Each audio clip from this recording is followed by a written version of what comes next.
She gave him everything. Her heart. Her savings. Her dreams. But when she discovered the truth, it wasn't anger that destroyed her, it was the realization that none of it had ever mattered to him. For 5 years, she believed he loved her. Then one night, through a study door, she heard him say words that would change her life forever: "She's only useful. Nothing more." What happened next shocked him so much that he spent the next 3 years trying to find his way back to the woman he lost. But could you come back from something like that? Meet Emma and Daniel, a couple whose love story looked perfect from the outside. Emma, a woman with a pure heart who believed in standing by her partner through thick and thin. She was the kind of person who would sacrifice her own comfort for someone she loved. And Daniel, an ambitious businessman who initially seemed like the man of her dreams. But ambition, when mixed with a lack of gratitude, can turn even the sweetest love into a weapon. The morning sun filtered through the lace curtains of their bedroom as Emma smiled at the man sleeping beside her. It was a Tuesday, and like every other morning for the past 5 years, she felt that warm sensation in her chest that told her everything was right in the world. Daniel looked peaceful when he slept. The worry lines that creased his forehead during the day would soften, and for those few hours, he looked like the man she had fallen in love with: vulnerable, real, human. Emma had met Daniel at a charity event 7 years ago. He wasn't the richest person in the room, and he certainly wasn't the most confident. But he was determined. She remembered how he had told her about his dream of building a technology company that would revolutionize the way small businesses operated. His eyes had lit up when he spoke about it, and in that moment, she knew she wanted to be a part of his journey. They married within 2 years. It had felt inevitable, like the universe had written their story long before they met. Emma left her stable job as a marketing consultant to support Daniel's entrepreneurial dreams. It wasn't a difficult decision, despite what her parents said. She believed in him. More importantly, she believed in them. The first few years were wonderful in that way that new marriages often are. They were poor, but they were poor together. They lived in a small apartment with water-stained ceilings and a refrigerator that hummed like it was dying. Emma would cook elaborate meals on their limited budget. Daniel would stay up late working on his business plans, and she would bring him coffee at 3 in the morning, pressing a kiss to the back of his neck before returning to bed. They laughed a lot. They dreamed bigger than their circumstances allowed. They were, by any measure, in love. But as Daniel's company began to grow, something subtle shifted. It wasn't dramatic or obvious. There was no single moment where she could point and say, "There." That's when it changed. It was more like watching water slowly heat on a stove, so gradual that you don't notice until it's already boiling. The business took longer hours. The meetings became more frequent. Daniel would come home later and later, and when he did, he was often distant, lost in thought about quarterly projections and market strategies. Emma didn't complain. She understood that building something meaningful required sacrifice. She had chosen this life, after all. Then came the day when the company faced its first major crisis. One of their largest investors had backed out of a crucial funding round, leaving Daniel's company hemorrhaging money. The payroll was at risk. The office lease was due in 3 weeks. Daniel paced their living room that evening, running his hands through his hair so roughly that Emma worried he might pull it out.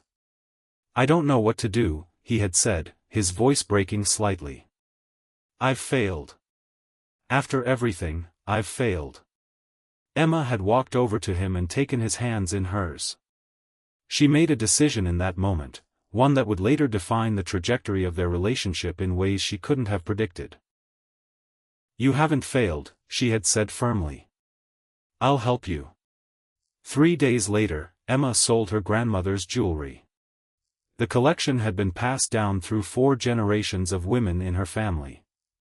Each piece carried a story: her grandmother's engagement ring, a string of pearls from her mother's 25th anniversary, a delicate bracelet that had belonged to her great-grandmother. They weren't the most valuable items financially, but they were priceless to Emma in every other way. She walked into a jewelry exchange without telling Daniel and handed over the entire collection in a velvet box. The appraiser had looked at her with a mixture of confusion and something that might have been pity. "Are you sure about this?" he had asked. Emma had simply nodded, unable to trust her voice. The money, approximately $40,000, was enough to bridge the gap. It wasn't a permanent solution, but it bought Daniel time. Time to restructure. Time to negotiate with his remaining investors. Time to save his dream. When she told him what she had done, Daniel had cried. He had held her and told her she was the most incredible woman in the world. He had promised that he would never forget this sacrifice, that he would spend the rest of his life making it up to her. At the time, she had believed him. She had thought those words meant something eternal. But as his company stabilized and eventually thrived, Emma began to notice a disturbing pattern. Daniel started treating their relationship more like a business transaction. When she asked him about his day, he would give her brief, dismissive answers before turning to check his phone. When she suggested they take a weekend trip, he would calculate the cost and suggest it was wasteful. When she tried to discuss her own dreams, maybe starting a small consulting business from home, or taking an art class she'd always wanted to try, he would listen with the expression of someone listening to elevator music. "That sounds nice," he would say, in a tone that made it clear he thought it sounded decidedly unnice. The worst part was how he spoke about her sacrifice. At first, he had been grateful. But gradually, he began to frame it differently. Not as a gift freely given, but as a debt she had paid to be part of his success story. She heard him mention it to business associates at parties, telling it as an anecdote about how his wife had contributed to his company's survival. It was framed like he was doing her a favor by allowing her to be involved in his journey. Emma began to feel small. Not because of anything he said explicitly, but because of the 1,000 tiny ways he made her understand that her love, that most precious thing she had offered, was worth far less than she thought. She started keeping a journal during this time. Later, she would find the entries heartbreaking to read. "He didn't call me today. I texted him 3 times and he replied once, with just a thumbs up emoji. How did we get here? Where is the man who used to leave sticky notes in my lunchbox? When did my presence become something he tolerates rather than treasures? I suggested we renew our vows for our anniversary. He laughed and said it would be wasteful when we already had a wedding. Wasteful. As if love needs to be justified by its monetary value. I overheard him on the phone with his business partner today. He was talking about a woman from the marketing department. He said she had impressive ambition. I realized he never uses that word about me anymore. He used to say I was ambitious. Now I think he sees me as someone who gave up on ambition. Someone who chose him instead. And now, that's all I'm worth to him, the choice I made." 5 years into their marriage, Emma had stopped trying to reach for him. She had stopped speaking about her own dreams. She had stopped wearing the perfume he used to say he loved. She had made herself smaller and smaller, trying to fit into the space he seemed to want her to occupy. But she still loved him. Even as their relationship deteriorated into something that barely resembled marriage, she still loved him. This was perhaps the cruelest thing about it all. She told herself stories about why it was okay. They were going through a rough patch.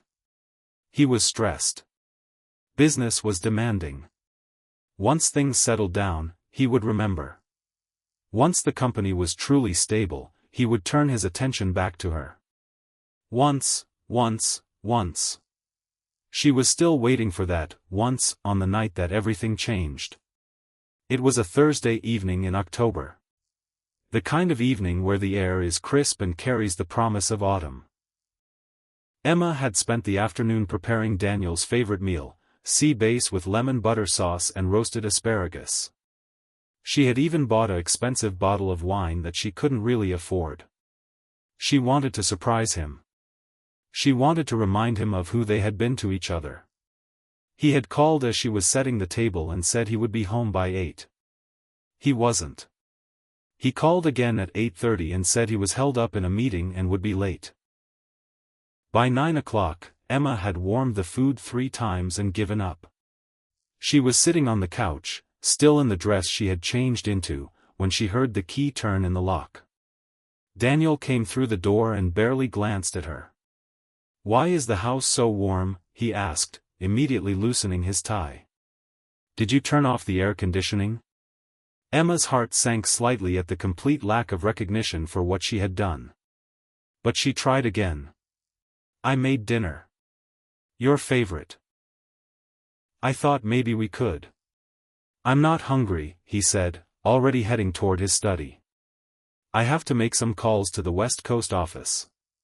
She watched him disappear down the hallway, and for a moment, she almost called him back. But she didn't. She had learned, over the years, that trying too hard only made her look desperate. She wrapped up the food and put it in containers. She cleaned up the kitchen. She changed out of the dress and into the comfortable clothes she wore when she had given up on the day. It was around 11 o'clock when her curiosity got the better of her. The study door was slightly ajar, and as she approached, she could hear voices. Daniel was on a call, but he wasn't alone. Someone else was there, a woman, based on the sound of her laugh. Emma had told herself later that she didn't mean to listen. That she had simply paused to see who it was. But that was a lie. Some part of her already knew something was wrong, and some part of her was desperate to confirm it. She positioned herself outside the study, her hand on the wall, and listened. "She has no idea, does she?" The woman's voice was filled with amusement. "Poor thing. She actually thinks you care about her." Daniel's laugh followed, sharp and cold, nothing like the laugh Emma remembered from years ago. "Emma is useful," he said, and those words would replay in Emma's mind for years to come, each time feeling like a fresh cut. "She handles some of the administrative work. The financial documentation. She's organized, I'll give her that." "But do you love her?" the woman asked. There was a pause. In that pause, Emma's entire world reorganized itself into a different shape. "No," Daniel said, and his voice was so casual, so matter-of-fact, that it was almost worse than if he had said it with anger. "I never have. Not really. I loved the idea of her. The support. The way she believed in me when no one else did. But actual her? No. The novelty wore off years ago." Emma's fingers went numb. "So how long are you going to keep pretending?" the woman asked. "You could just leave. Find someone younger. Someone with actual ambition." Daniel's response came without a moment's hesitation, and it was the response that broke her completely. "Until I get what I need. She's handling all our financial records now. She understands the business structure inside and out. Once I've consolidated everything and can move the accounts without her noticing, I'll have no use for her anymore. Then I can finally move on." Emma heard no more after that. She wasn't sure how long she stood there, but at some point, her body remembered how to function. She turned away from the study door, and with each step toward the stairs, she felt herself becoming a different person. The woman who had believed in love. The woman who had sacrificed her grandmother's jewelry. The woman who had made herself small and palatable. That woman died in the hallway on Thursday evening in October. When she reached the bedroom, her hands were steady. Her mind was clear with a terrible clarity. This was what betrayal felt like. Not anger. Not drama. Just the cold, clean feeling of understanding exactly how little she meant to someone. She pulled her suitcase from the closet and began to pack. Emma packed with the precision of someone performing a ritual. Each item she selected wasn't chosen randomly, it was a deliberate statement. She took the clothes she had bought for herself, not the ones Daniel had chosen for her. She took the book she'd been reading, the one he'd called a waste of time. She took the journal where she documented the slow dissolution of their marriage. She took her laptop, her passport, and a photograph of herself from before she met Daniel, a younger version who still believed the world was full of possibility. She didn't take the jewelry he had bought her.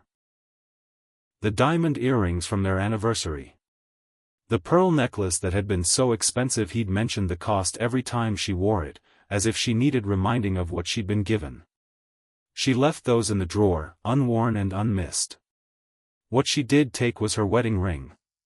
And then, with hands that trembled not from sadness but from a strange kind of strength, she removed it and placed it on the pillow. Underneath it, she wrote a note. She had considered writing more. Pouring out her pain. Her anger, her disappointment onto the page. But she realized that Daniel didn't deserve a confession. He didn't deserve her explanation. So she simply wrote, "You wanted a life without me. Now you have it." It took her 15 minutes to write those 11 words. Each one was a goodbye. Emma left at 3 a.m. She didn't leave in anger or tears. She left the way someone leaves a hospital after receiving a terminal diagnosis. With the quiet acceptance that everything has changed and there's no use fighting it. She called a taxi from her phone and watched the driver load her single suitcase into the trunk with a kind of indifference that somehow made it easier. He didn't ask questions. He simply drove her to the modest hotel near the train station that she had booked using her personal credit card, the one Daniel didn't know about because she'd opened it years ago with money she'd saved from small freelance projects. The hotel room was small and impersonal, with that particular sadness that only budget hotel rooms possess. The carpet was worn in a pattern that suggested thousands of footsteps had crossed it before hers. The walls were a beige that was neither warm nor cool. The bed was narrow and firm. And in that room, in that small and impersonal space, Emma finally allowed herself to cry. She didn't cry for long. Crying, she discovered, exhausted her in a way that made her feel fragile, and she needed to feel strong. So she stopped. She splashed her face with cold water, looked at herself in the mirror, and made a series of decisions that would define the next chapter of her life. The first decision was that she would not contact Daniel. Not to explain. Not to argue. Not even to tell him where she was going. Silence, she had decided, was the most honest thing she could offer him now. It was the truth he had refused to see for years, that her presence had never been a gift. It was a choice. And when that choice was removed, he would understand exactly what he had thrown away. The second decision was that she would not fall apart. She had been falling apart slowly for years, becoming smaller and more apologetic for taking up space in his life. She would not accelerate that process now. Instead, she would build something new. Something that belonged only to her. On the morning after her departure, as gray dawn light seeped through the thin curtains of her hotel room, Emma opened her laptop and began to take inventory of what she actually had. She had access to 3 bank accounts, the joint account she shared with Daniel, which contained very little, her personal credit card account, which had a balance of about $8,000 from years of small freelance work, and a savings account that held approximately $15,000. Money she had been slowly accumulating from taking on writing and editing projects that Daniel didn't know about. It wasn't much. It was certainly nothing compared to the life she had been living. But it was enough to survive for a few months if she was careful. And survival, she had decided, was her only goal for now. She spent the next week in that hotel room, researching. She looked at job listings. She explored different cities. She researched the cost of rent in various neighborhoods. She was methodical about it in a way that felt almost mechanical, as if she were planning someone else's future rather than her own. This detachment helped. It kept her from thinking about Daniel, about what he might be feeling, about whether he was looking for her. She didn't have to imagine what he was feeling for long. On the 8th day after her departure, her phone rang. It was Daniel. She stared at the screen as it lit up, watching his name flash across the display. She didn't answer. He called again 2 hours later. Then again that evening. Then he sent a text, "Where are you? I'm worried." Emma read those words and felt a strange sensation, not quite anger, not quite sadness. It was the feeling of watching someone discover that a light has gone out and panicking at the darkness, when they had been the one deliberately keeping their eyes closed for years. She didn't respond to any of his messages. She simply turned off her notifications for his contact and continued with her planning. 3 days later, she saw the news alert on her phone. Prominent businessman Daniel Chen's company under investigation for financial irregularities. She read the article with a strange detachment, as if she were reading about a stranger. Apparently, the company's investors had begun asking questions about some of the financial documentation. Irregularities had been discovered. Several crucial files were missing. The company's future was suddenly in jeopardy. Emma understood, in that moment, exactly what had happened. Daniel's business partner, the man he had trusted enough to discuss his personal affairs with, had betrayed him. Whatever arrangement they'd had, whatever plan they'd been orchestrating, had fallen apart. And all the financial documentation that Daniel had mentioned so carefully, the records he had been planning to move without Emma's knowledge, were now the subject of an investigation. She didn't feel satisfied. She didn't feel vindicated. She felt something more complex and more sad, a recognition that betrayal, when it finally circles back, rarely feels like victory. It just feels like proof that everyone loses. Within 2 weeks, Daniel's company collapsed. The press covered it extensively. Ambitious startup crumbles under investigation. Tech entrepreneur Daniel Chen faces questions about financial mismanagement. Investors pull funding as questions mount. Emma read each article without emotion. She was interested in the facts, not the fallout. She learned that his business partner had indeed been running an elaborate scheme to transfer company funds. She learned that Daniel had been a willing participant in the early stages before apparently trying to back out. She learned that the company's collapse had cost investors millions. But more importantly, for Emma's purposes, she learned that Daniel's life was falling apart. His mansion was being seized. His luxury cars were being repossessed. Articles spoke of him being persona non grata in the business community. There were photographs of him leaving a courthouse with his head down, his lawyer holding back photographers. In one image, his face was visible for just a moment, and he looked like a man who had woken from a long sleep to find the world had changed completely. Emma felt a wave of something she couldn't quite name when she saw that photograph. It wasn't quite sympathy. It wasn't quite schadenfreude. It was something more complicated. A recognition of how quickly a person can fall when the foundation they've built on is nothing but borrowed time and other people's sacrifices. She had always wondered if Daniel would notice when she was gone. If he would understand what she meant to him only after she was no longer there to fulfill that role. But understanding and caring, she was learning, were not the same thing. Daniel might now understand that she had been essential to his operation. But she wasn't sure that he understood. That he could even fathom, that she had been worth far more than what she could do for him. By the 3rd week of her departure, Emma had found a job. It wasn't glamorous. She was hired as a part-time assistant at a small flower shop in a quieter part of the city, a neighborhood far removed from the business district where Daniel's empire had crumbled. The owner, a woman named Margaret in her 60s, had hired her with barely any questions. She seemed to understand, with the wisdom that comes from having lived a full life, that Emma was not running towards something but running away from something. She didn't pry. The work was simple. Arranging flowers. Managing the register. Organizing deliveries. There was something profoundly healing about working with flowers, Emma discovered. Each arrangement required attention and care. Each flower had its own needs and its own schedule. And at the end of the day, the work was tangible and real in a way that nothing in her marriage had been for years. She created something beautiful, and people appreciated it, and no one questioned whether she deserved to be there or whether she was useful enough to justify her existence. He didn't know if Emma would come back out. He didn't know if she would ever speak to him again.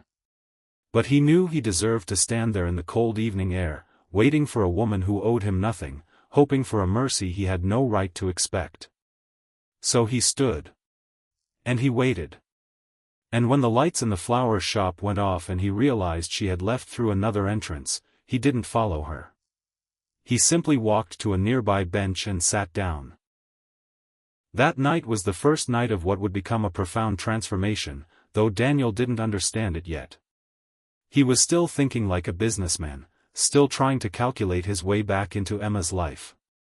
He was still operating under the belief that there was a formula, a strategy, a way to win her back if he could just figure out the right approach. But redemption, as he would come to learn, doesn't work that way. It requires something far more difficult than strategy. It requires the complete dismantling of who you thought you were. Over the next 3 months, Daniel did something that seemed impossible given his nature. He stopped trying. He stopped calling. He stopped sending messages. He stopped attempting to engineer his way back into Emma's life. Instead, he did something far more terrifying. He simply began the work of becoming someone worth knowing. It started with honesty. Real honesty, not the kind of honesty that comes with an agenda or an expectation of forgiveness.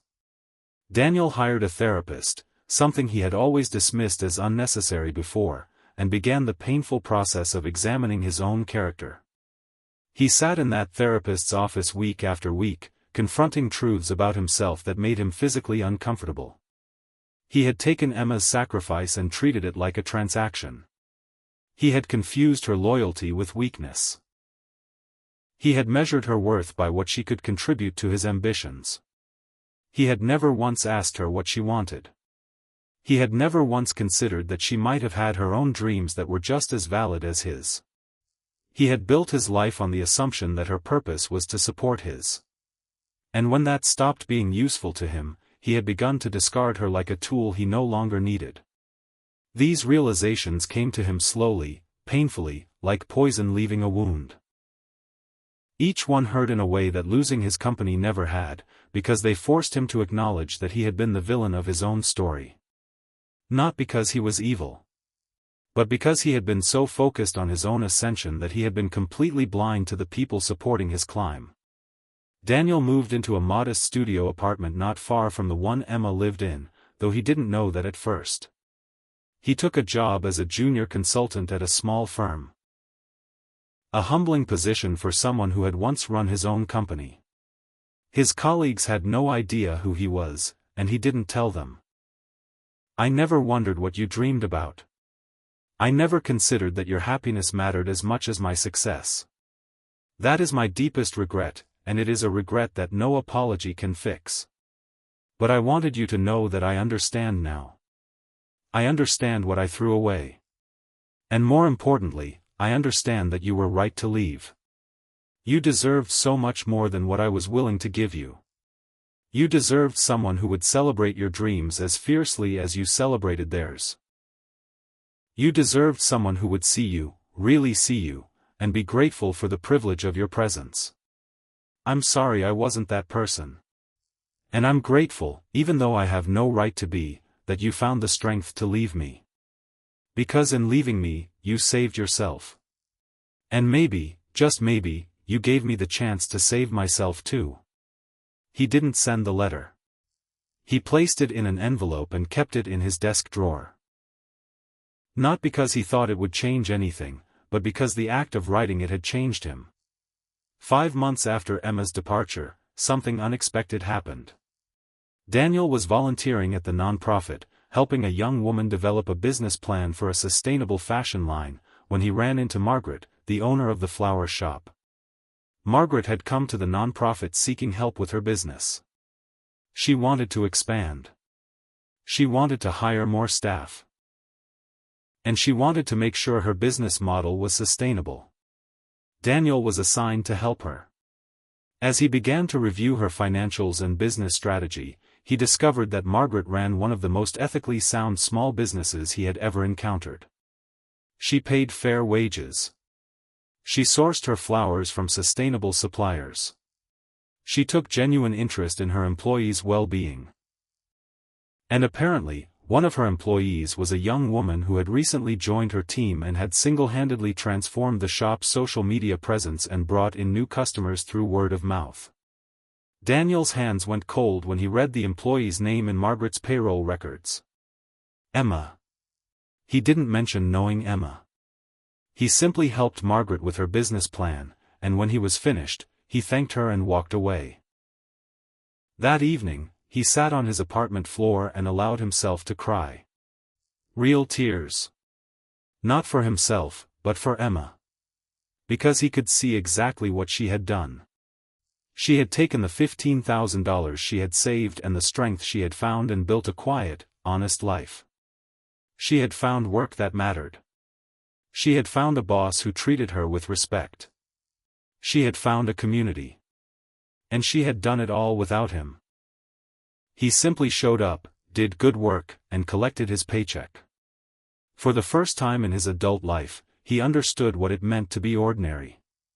And in that ordinariness, he found something unexpectedly valuable: peace. He began to volunteer at a local nonprofit organization that helped struggling entrepreneurs. It was, on the surface, a way for Daniel to use his expertise. But on a deeper level, it was an act of penance. He spent his time helping people start businesses, but he also spent his time listening to their stories. He listened to a woman who was building a tech startup while raising 2 children alone. He listened to an older man who was trying to launch a business after losing everything in a divorce. He listened to a young immigrant trying to build a life in a new country with nothing but determination and hope. Through these conversations, Daniel began to understand something fundamental. Everyone was struggling. Everyone was afraid. Everyone doubted themselves. The difference between people who succeeded and people who didn't wasn't intelligence or talent. It was the support system around them. It was having people who believed in you when you didn't believe in yourself.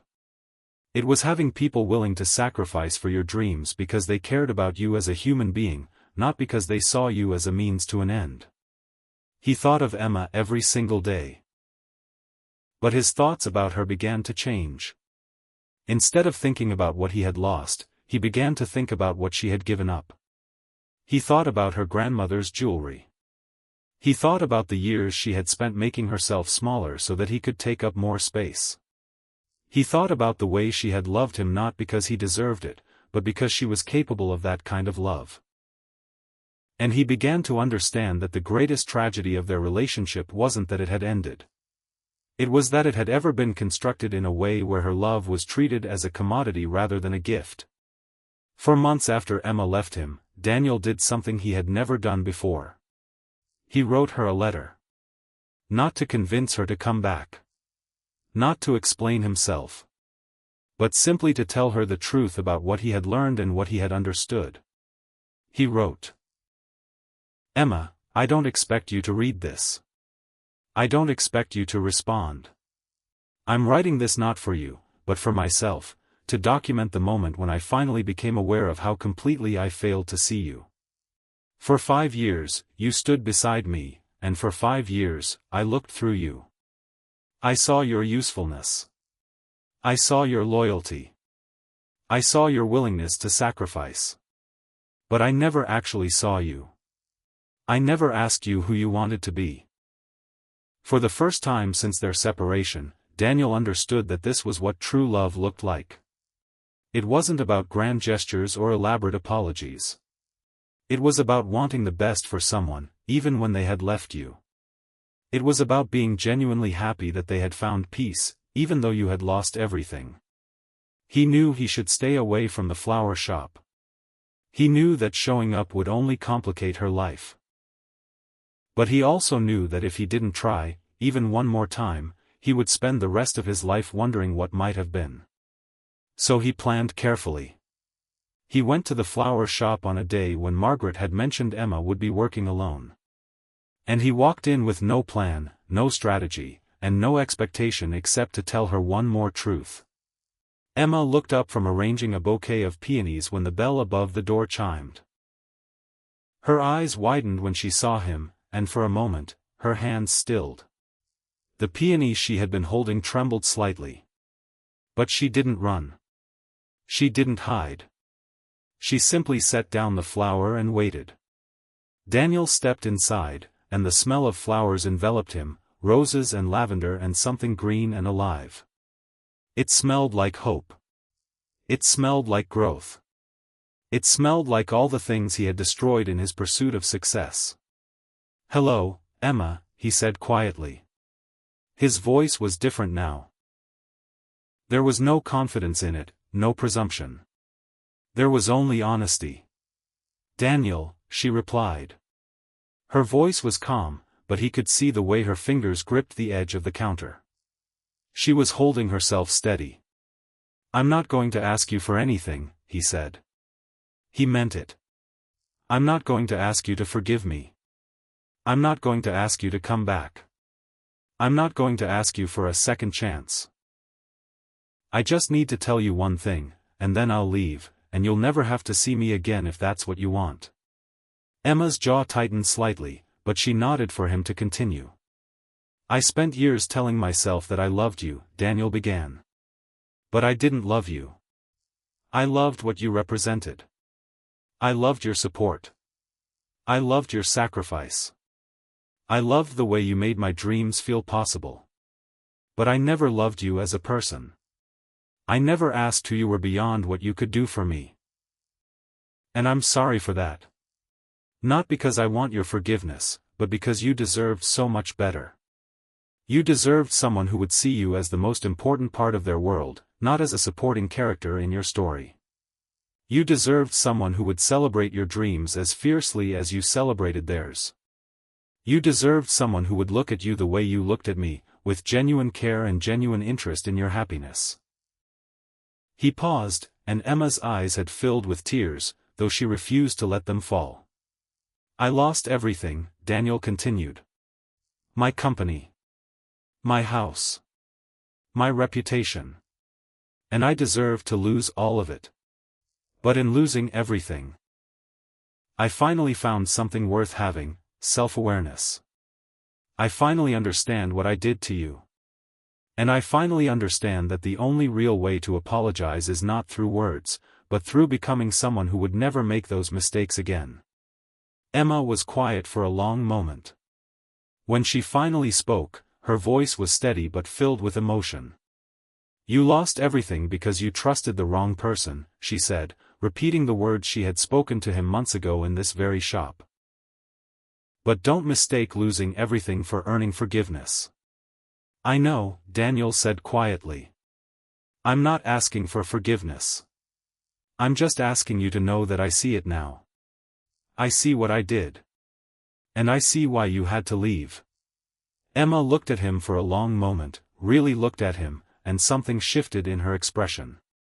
It wasn't forgiveness, exactly. But it was something. It was recognition. It was understanding.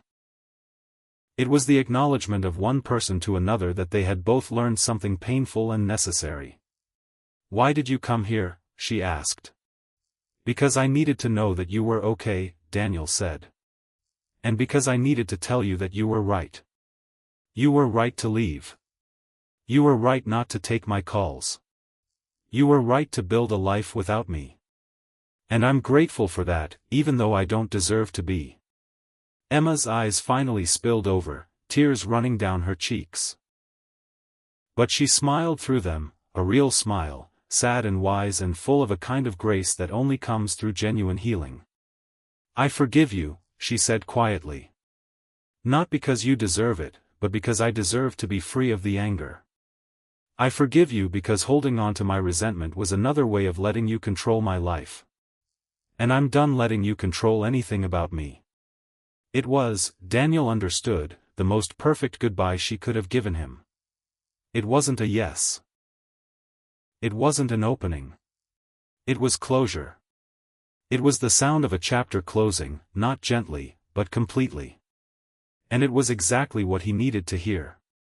"Thank you," he said. "That's more than I deserve." "Maybe," Emma said. "But it's what I need to say. And I'm done not saying what I need to say." Daniel nodded. He turned to leave, but he paused at the door. Without looking back, he said, "I hope you know that the man you deserve to be loved by isn't someone I could have become yesterday or the day before. Maybe one day I'll be someone worthy of what you offered. But whether I am or not doesn't matter anymore. What matters is that you finally know your worth. And what matters is that you know that it was never about you being enough. It was always about me not being capable of recognizing what I had." He left the flower shop without waiting for a response. And this time, he didn't wait outside for her to return. He simply walked away, and with each step, he felt something shifting inside his chest. It wasn't happiness. It wasn't peace. It was something more complicated and more real than either of those things. It was the feeling of finally accepting the consequences of his choices, and in that acceptance, finding a strange kind of freedom. Emma stood alone in the flower shop for several minutes after he left. She looked down at the peonies she had been arranging, and she smiled through her tears. Then she picked up the flower and returned to her work. She arranged the peonies with the same care and attention she had been giving them when Daniel walked in. Because that, she understood, was what life was really about. It wasn't about grand dramatic moments. It was about showing up, day after day, and doing the work in front of you with integrity and care. 6 months later, Emma was promoted to assistant manager of the flower shop. A year later, she opened her own small consulting business helping small business owners with marketing and branding strategies. 2 years after she left Daniel, she had built a life that was entirely her own. Not because she was trying to prove something to him, but because she had finally learned that she was worth proving something to herself for. Daniel, in the meantime, continued on his own path. He never ran another company. He never tried to rebuild his empire. Instead, he became known in the nonprofit community as someone who genuinely cared about helping others succeed. He mentored dozens of entrepreneurs. He listened to their stories. He helped them see their own worth before they lost everything trying to prove it to someone else. They never saw each other again after that day in the flower shop. There were no grand reunions. There were no second chances. There was just the quiet understanding that sometimes, the greatest gift two people can give each other is to let each other go. But the story didn't end there. Because the real ending of their story wasn't about whether they got back together. The real ending was about what they both learned in the process of letting go. Emma learned that love without respect is just obligation wrapped in a pretty name. She learned that her worth wasn't determined by what she could do for someone else, but by who she was as a person. She learned that the most powerful thing she could do was to simply remove herself from a situation that was destroying her. And she learned that in doing so, she wasn't being cruel or selfish. She was being brave. She was choosing herself. And in choosing herself, she finally became the person she was always meant to be. Daniel learned something equally profound, but from a different angle. He learned that ambition without gratitude is just greed wearing a business suit. He learned that success built on the sacrifices of others is not success at all. He learned that the people we love are not tools to be used and discarded. They are human beings with their own dreams and their own worth. And perhaps most importantly, he learned that true redemption isn't about getting back what you lost. It's about becoming someone who would never make those mistakes again, regardless of whether anyone is keeping score. The moral of their story isn't that they lived happily ever after together. Sometimes, the most beautiful endings aren't about two people finding each other. Sometimes, they're about two people finding themselves. Sometimes, the most loving thing you can do for someone is to let them go. And sometimes, the most important relationship you'll ever have is the one you have with yourself. There's a saying that love means never having to say you're sorry. But Emma and Daniel learned that love actually means being willing to say you're sorry, to truly hear it, and to let go when that's what love requires. It means recognizing that sometimes the greatest act of love is honoring someone enough to let them leave. And it means being humble enough to understand that you don't deserve to be forgiven, but you can at least try to become someone worthy of forgiveness, whether or not anyone ever gives it to you. Years later, Emma would meet someone new. Someone who saw her. Someone who celebrated her dreams. Someone who understood that love is a partnership, not a transaction. And when she met him, she would know immediately that he was different, because she would have standards now. She would know her worth.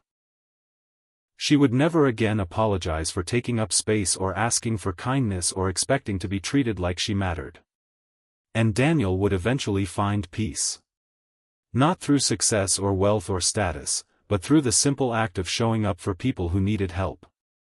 He would mentor a young entrepreneur who reminded him of himself, ambitious and hungry and completely blind to the people sacrificing for him. He would tell that young man his own story. He would say, "I lost everything that mattered because I forgot that nothing is more important than the people who love you. Don't make the same mistake I did." And maybe that young man would listen. Maybe he wouldn't. But Daniel would speak the words anyway, because redemption isn't about whether anyone believes you've changed. It's about whether you believe it yourself. The greatest lesson from Emma and Daniel's story isn't about romance or love or second chances. It's about self-worth. It's about recognizing that you cannot pour from an empty cup. It's about understanding that the most important relationship you'll ever have is with yourself. It's about knowing that you deserve to be seen, to be heard, and to be valued for who you are, not for what you can do. Whether you're Emma, waiting outside a study door realizing your love was never returned, or whether you're Daniel, sitting in a therapist's office finally understanding what you've destroyed, the message is the same: you have the power to choose. You have the power to walk away. You have the power to rebuild. And you have the power to become someone worthy of the love you receive, whether that means fixing yourself or letting someone go. In the end, that's what their story was really about. Not two people finding each other, but two people finding themselves. And in finding themselves, finally becoming free. The end.